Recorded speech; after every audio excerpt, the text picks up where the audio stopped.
ในวันที่23ตุลา2025นี้อยู่ที่ห้องว่าการปกครองแขวงได้เปิดกองประชุมทาบทามบุคลากรเพื่อกักเกียมดำเนินกองประชุมใหญ่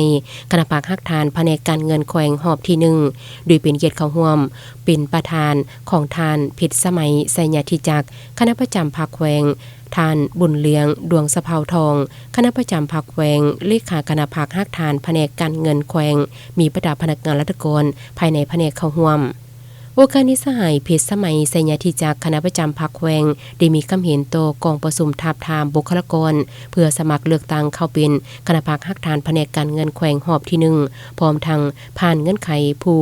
จะลงสมัครเข้าเป็นคณะภาคฮักฐานแผนกการเงินแขวงต้องเป็นผู้ที่มีทัศนะหลักมั่น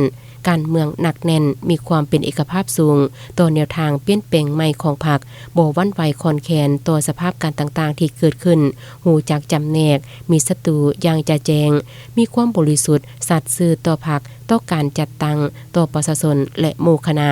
มีแผนดำรงชีวิตที่ปลอดภัยบ่สวยใสฐานะตำแหน่งหน้าที่หาผลประโยชน์ส่วนตัวสามารถพันขยายและจัดตั้งปฏิบัติคำสั่งของขั้นถึงด้วยความรับผิดชอบสูงมีทัศนะมหาชนอย่างถูกต้องเป็นแบบอย่างนำหน้าของกระบวนการและได้รับการไว้เนื้อเชื่อใจจากสมาชิกพรรคมีความตื่นตัวและมีความรับผิดชอบต่อผลได้ผลเสียในการปฏิบัติหน้าที่ที่ได้รับมอบหมาย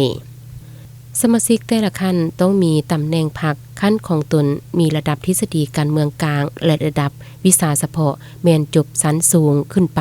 และเวียกงานอื่นๆจากนั้นบรรดาสมาชิกก็ได้ใช้สิทธิประชาธิปไตยของตนปอนบัตรคัดเลือกเอาบุคลากรในหอบที่1